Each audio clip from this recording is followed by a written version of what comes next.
nhớ rong ít trồng sai sẽ là nó cũng là cho bé một sai ít cho chua thế giờ một cả cho ít cho chua và rong cho pla thế và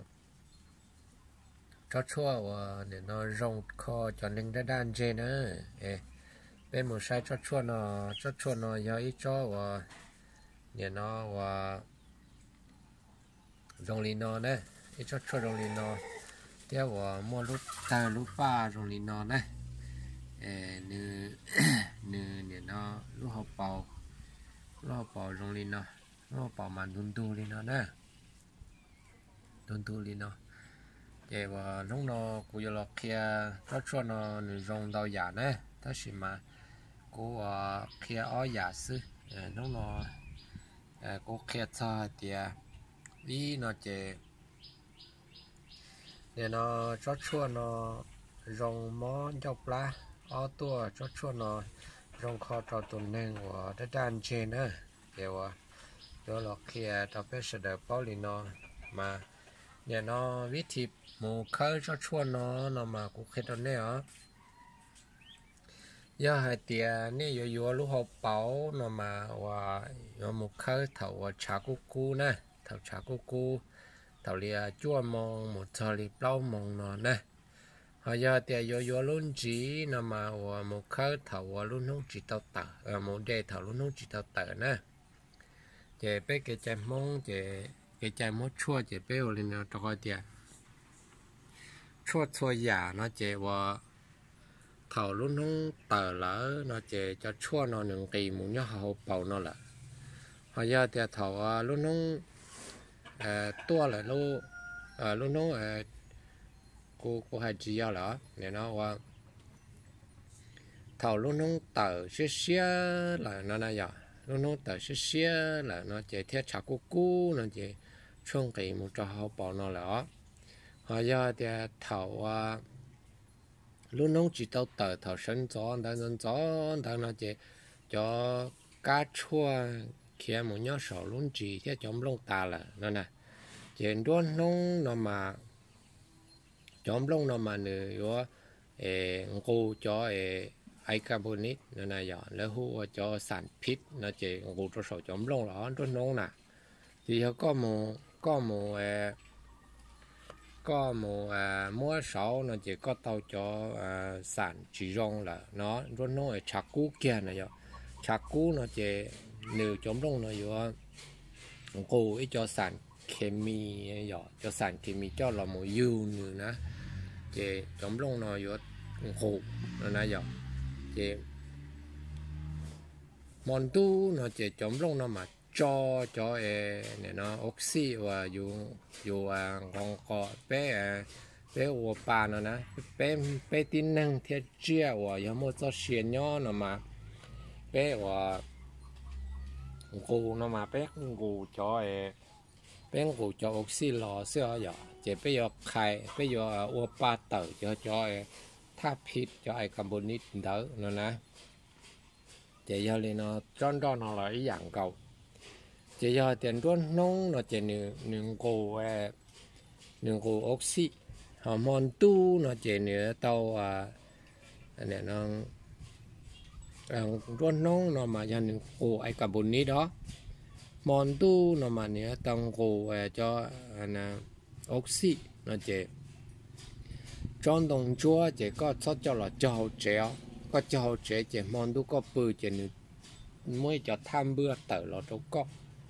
chỉ cho nó có chức năng để phân môn chỉ mua mó rồi nè chỉ cho nên nó bé giờ chủ bao cả tàu cho chua nó để bé thêm một mốt tàu nhở chỉ còn nó chỉ có khe biết thì mốt chua nó sức thì bây giờ là hai chân đừng cái ý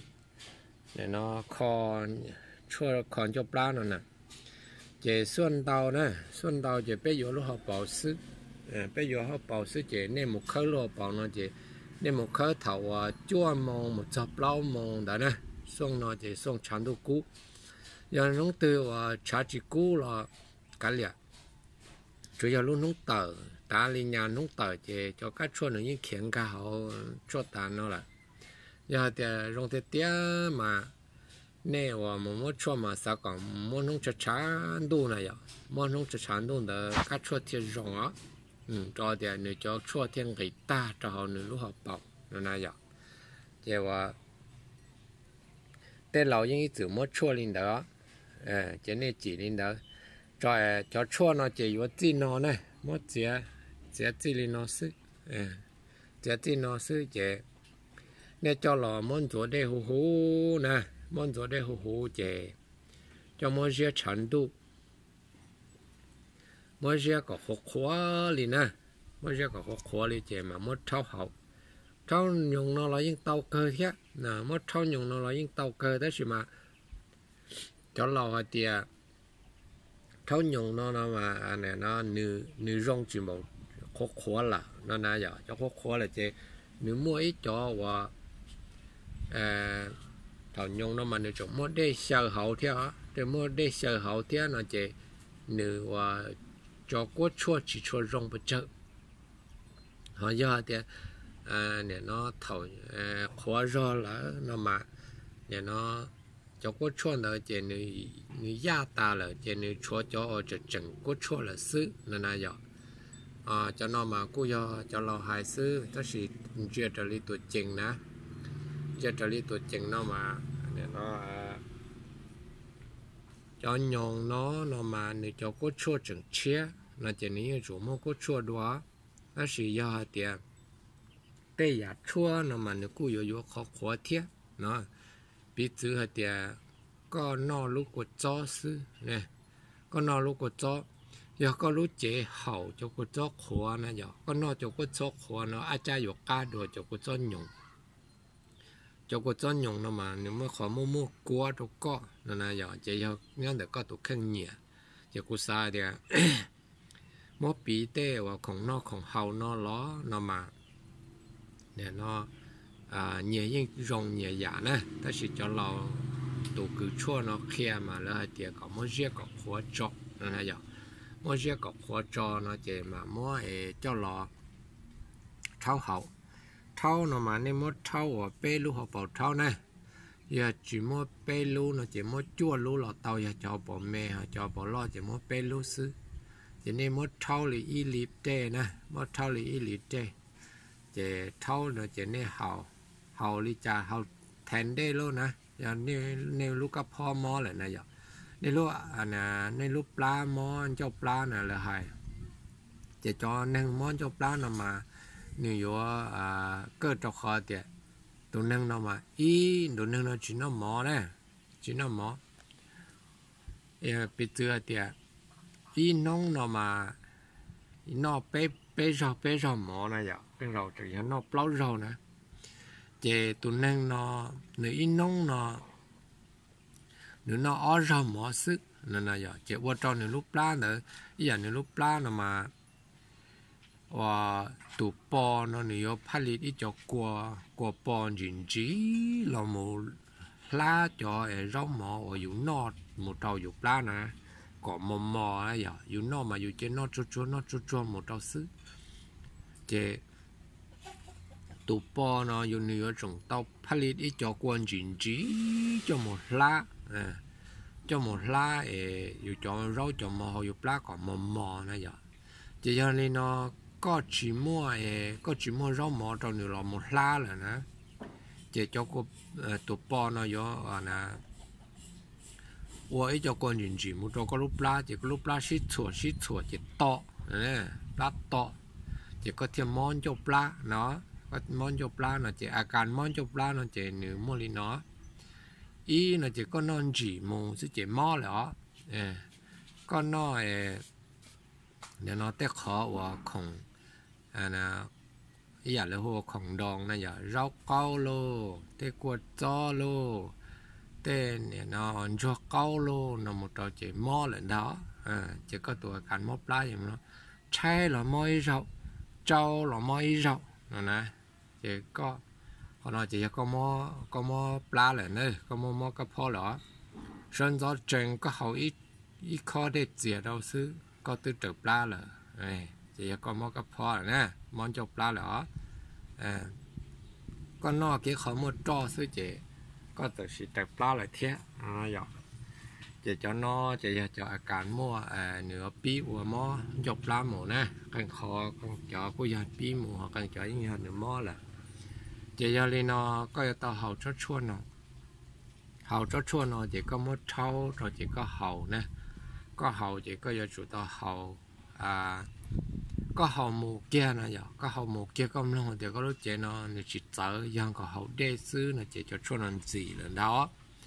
nên chỉ là chỉ có lúc lá nó món đê nè chỉ nếu mà rong mù rủ mù nè chỉ có chữ hậu á có hậuประมาณนี้เป็นน้องhậuเป็นน้องก็น้องthì ô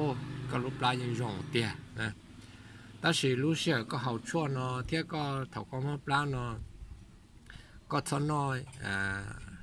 ý cho nó có chọn gì nè có cho nó một tờ nè bé tôi có cho nó cái nhục khóa cái bộ khóa chẳng cái khóa nó mà có thầu có nó một số có pla mà có nó sọc khẩn cho một cá cơ đó là một số pla chỉ lúc pla rõ chỉ có lúc pla chẳng to nè có pla chẳng to chỉ nếu chỉ dùng cái sự năng lượng mà có tàu chạy cho to mù nó mà vô chuột chạy cho chua xong câu lô rau câu lô tê bà đếc lô bây giờ nhớ trò này giờ để chờ mà tao nhớ chỉ mua vậy tao chỉ mà nhớ trò hồng lò này hay nhớ trò nhớ là tê mà bây mua ít cho hoàn chế nó mà là mua và cho tao họ hú này giờ chỉ có lư liền này nè có lư là chỉ là mà chê cho qua lư đó cho lò mù đo của gió đo nè nó và đo của gió thế là một và trâu nó chỉ chút lư nó giờ chỉ là nhìn nhẹ nó cho nó mà cũng những ít từ chỉ nhẹ nó này của ông chưa rong lê và dù chỉ cho hồ sen nó thế dù lúc xe những chỉ nhẹ cho và chút nó chỉ dù chỉ nó cũng những ít từ chỉ nó thì là nó cho nó giờ chỉ rồiว่าcho xuân đầu nó là mò pla là mò pla vì cho thì là nó tết khổng đòn nó chỉ cho một trâu là tết khó là chỉ lên nó nhồng lên đó nè chỉ nó nhồng lên đó chỉ cho một mò hào là cần khó hào hoặc cần khó chỉ lên nó nhồng cho chế nó mà là mò là đỡ chế rồi nè giờ đỡ chế thế là gà xua là một sợi gì rồi là chỉ lên nó lên đó là chịu trả thế cho cái khởi nó thế cho chạy rong nè chạy xuân đầu chạy vào đầu là móp la nè móp la chạy bé tàu xì cho nó hào cho nó tụ món cho la là rong cái theo và hai chân đó và khó cho nó chạy khen được cái ý là chạy khen lên nó nè chạy có một khen sang cái nè cái nó chạy và cô nhớ khéo là chọn được và khó để tụi nên đã đan chê nó này rong khó tụi nên đã đan chê nó nằm mà bé mông mà bé cái chân mông mà bé xả cái óc khó thì ý nó mà bé xả hay thì trên những mò đã chỉ họ nên lúc chế là họ khó thì nó mà bé xả thì anh sẽ trả những bông pli là nè giờ tiền rút tiền pli tiền rút tiền lâu là chỉ biết tao một oa nâng oa dây trâu nó này vậy theo một khu pli nó nè chỉว่าวันเดนี่อยู่khu pli thế nàyวันเดนี่อยู่nâng oa dây mà thì nó thọ này một chút ở chỗ này một chút nóจะhậu sẽ bận gì tại lý cú sa nó vậy nè tụi nâng nó đan chê nè nó đã đan chê tụi nâng cho nâng đan chê mà nó những cảnh thế này chỉ mới rõ nè những cảnh chỉ mới rõ thế này ở tao một xua kiên đó nếu lúc họ mua này giờ bên lúc họ mua nó mà nếu phải và luôn chưa mua kia thế nào nếu phải và ít khó chỉ khó đỡ ít khó chỉ khó đuยังcó để ý nè giờ bỏ ít tôi mình nhỏ hậu nè giờ nếu một xua kiên đó khó đỡ nữa nè giờ đa ta rồi nè giờ lúc họ mua khó đỡ nữa đa ta rồi nó chỉ theo một số kiện là người cho trâu tệ nè một số kiện là người cho trâu tệ cho nó đa là theo nó này vậy chỉ tụi nâng nó giờ nâng mót chi nè nâng mót chi này thiết đạo nè họ giờ thì nên một số lúc họ mua chỉ đa nè nó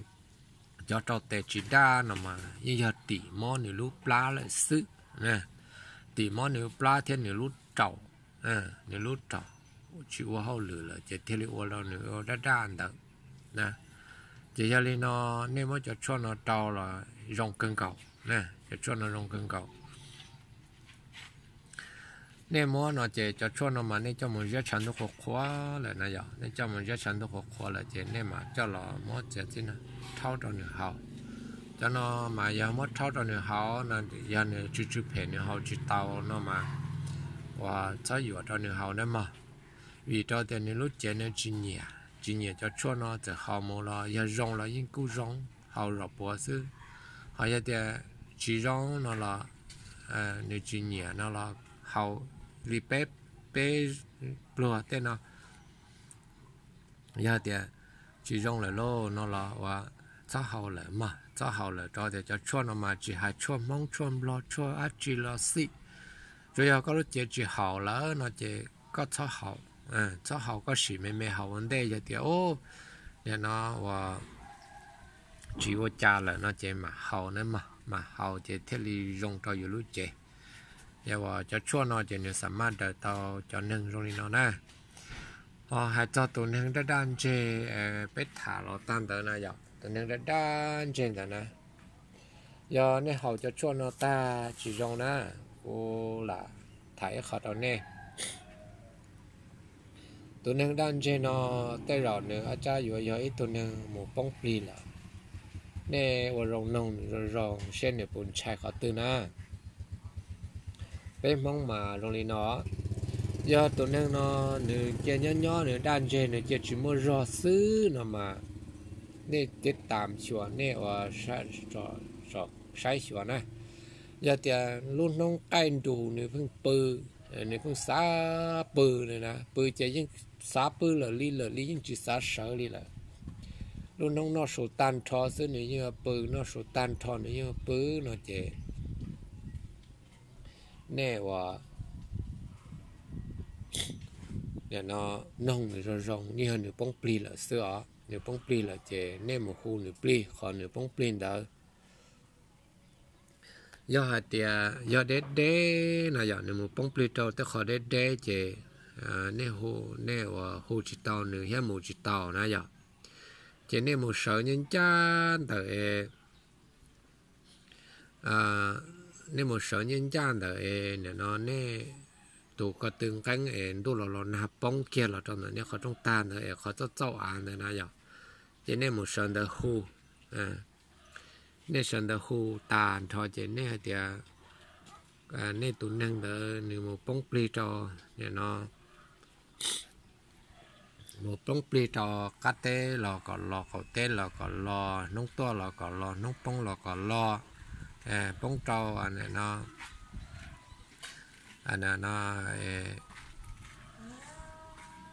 nè nó bà lia lò còn lò một trong bông trâu bà ye lò còn lò một bông yàn kê lò còn lò một bông yàn chua lò còn lò nè giờ nè do tụi chỉ chế nhân tờ là giờ tụi nhiệt chế nhân tờ nè nó tua khu lợ nè giờ chế nè khu li nó ta chế nè khu còn non chó nè chế nè khu nè thì nông nó nè nó nè chỉ khu cái phê khu chỉ khu cái chỉ rong chỉ khu nè số đu chỉ khu li nè số đông chỉ khu số tơ số cha chỉ khu na chỉ khu ca chỉ khu dê chỉ khu chả nè cho khu tàu li nè tụ tú nọ bé cho ở tuần chút đua bé cho ở tuần chút lò bé cho ở tuần nhiều cha bé cho ở tuần nhiều cầu bé cho ở tuần chút đua bé cho ở tuần chút pli còn lò nếu một bông trâu cá dê lò còn lò một bông cá chả lò còn lò một thớt thư li chả lò còn lò nó này giờ thằng nó mà giờ thằng trồng đu rùa nè nên hồ li nó ta chỉ nên cả lót tờ nè nên cả ít tu lót tờ chỉ một nên chọn chọc kề nhá khó tự này giờ để nên chế lần đá chỉ một sợi khó có món chọc kề nè có món chọc kề lọ chỉ nên chỉ lấy một khu đã chọn chọc kề nên nông mù đá xí nè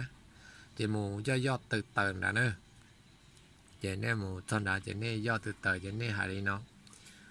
ô sân tê lì sân chờ sân nọ lì sân trừ sân từ lì sân lào cho lú trong cho từ sân công cho lú hạt cho từ sân trà cho lú to cho từ sân bò cho lú đỡ cho từ sân giờ cho lú to sở chỉ gì cho từ sân nhẹ lì cho từ sân dẻo nhà nó nông nó cú nhà nó mua nọ lì mua hào cú cứ tàu nọ cú yo xuống bự đi co cú cứ tàu hào cú yo xuống cành kho tàu con nè sợ đỡ tàu yon cho yo lò nữa để xin nông nọ cú nhà nó tú cú kỳ nè giờ chỉ nè hai tuần hưng đến bên á nếu mua bông trâu giờ kể dàn chua nếu nó cá chỉ nếu nó chỉ bao chế hậu để chỉ bao xe là chỉ nếu mua mỏ mông kinh là yo thọ cho lấy đa yo thọ cho lấy rau nè đa yo thọ cho nè rau một hú lò lô nó là giờ chỉ nè hai linh đỡ cho lấy và chỉ nè hú kia nè tuần hưng đến bên á hú kia thì ô nè nó nông nó cú ya chỉ chế bảo ya nhẹ chế bảo này ya chỉ tua to này ya tua to chỉ có lò nữa có chỉ cho một nhát trâu nè nó ya cá có chỉ cho một nhát trâu yan chua nữa có chỉ cho một nhát trâu cá rê chỉ cho một nhát trâu cá cha có nè nó chỉ cho một nhát trâu đốt đê chỉ cho nhát trâu quá chả nè nó na tua là nan tu nà lò nan tốt chả lò tua lò chả cua chả mát số tua lò mó có vợ tông vợ lâu đó có lò chè nông nó cũng tốt tỏ có là nó là vậy chè nè ô li nó chè gà tụt từ từ nó lò chè lò cho khen được khó trông này nó cho khen được khó trông chè ô hú tụt kia nó chè tổ khen bé ó chè hú cho tàu bé cho ó tuần chút đua bé cho ó tuần chút lò bé cho ó tàn nhu cha nhu cầu bé cho ở tuần chu đoán chu bì lò lại lô nè lò trâu va lò trâu chế lô lò trâu nhẹ lò trâu chỉ lò trâu cứng trâu tia lò trâu vịn trâu chồng trâu chế chú ship buồn tuôn trâu chế trâu ship buồn bự nó chế này chơi hai chả lò này hai ta chế nếu mà tụt tàn được tròn được khăn tụt chú đó sót trâu á tụi nó mà tròn được khá chú xứ tròn được khá chú xứ ta kỳ cho chọn tu đỡ chứ nên cho cá ban đầu mà chỉ một sợ đỡ họ trong ta đó ban đầu chứ nên chỉ liên quan đỡ họ trong tuần một là sự tụt từ từ nó ta sử dụng chủ yếu tụt từ trâu hỗ trợ này hiện cá tụt cái từ từ đỡ cho cá mù nhân đã hú đó hú liệt cố đó thì cho cá là chất chế thì anh chỉ cho cá hú lọt cho nó chứ tụi lúc sáng đó mà nè tụi nâng nó vô chuẩn bao số liền nè nếu chuẩn bao số thì nè nó nếu lọt cho khó tư nếu nhớ khó tư là nó này rồi giờ thì nếu lọt cho chế là nó chế nè cho các một hôi lượng đó là chế nè là hộp lì nè bây giờ nếu như chuẩn bao số là chỉ lý nó chế nè hộp chỉ tàu nè nè hộp chỉ tàu chế nè hộp của tàu bé mò chế nè mỗi thuộc cáiตัวhộp lì nè màที่เป็นเนี่ยมันหูตันทอลอจะเนี่ยจะมอเกยตุกไก่ด่ายันนี่ยาตุสินั่งนะจะเนี่ยมอกีตุงเก้าไก่นะไม่ตุงเก้าไก่ที่มอเกยลูกไก่หูหนึบลี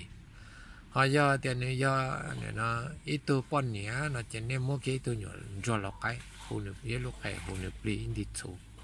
หูเนี่ยจะหูปลีนะแต่ฉันว่ายันนึกได้ลินเดอมาหนึ่งหมู่ป้องปลีเขาหัดเด้เนอะส่วนเดานะ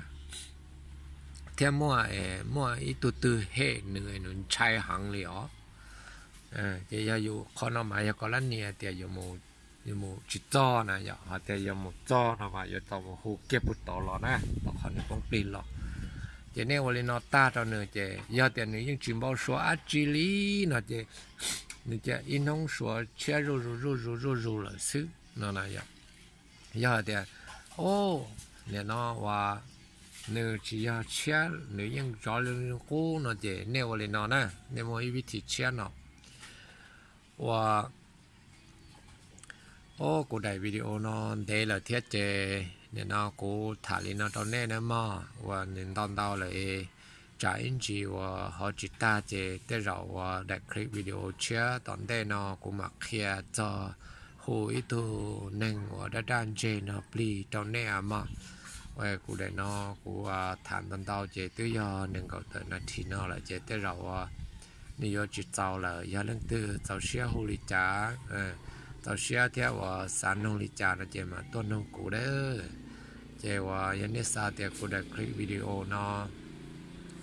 giờ nó nếu rong tàu bé chế năng theo nếu mà để khó bắt tàu bé theo nó chế nếu bắt share theo bắt nhẹ like nhẹ subscribe cho cụ theo giờวันนี้cho nó sai trong tận đầu nữa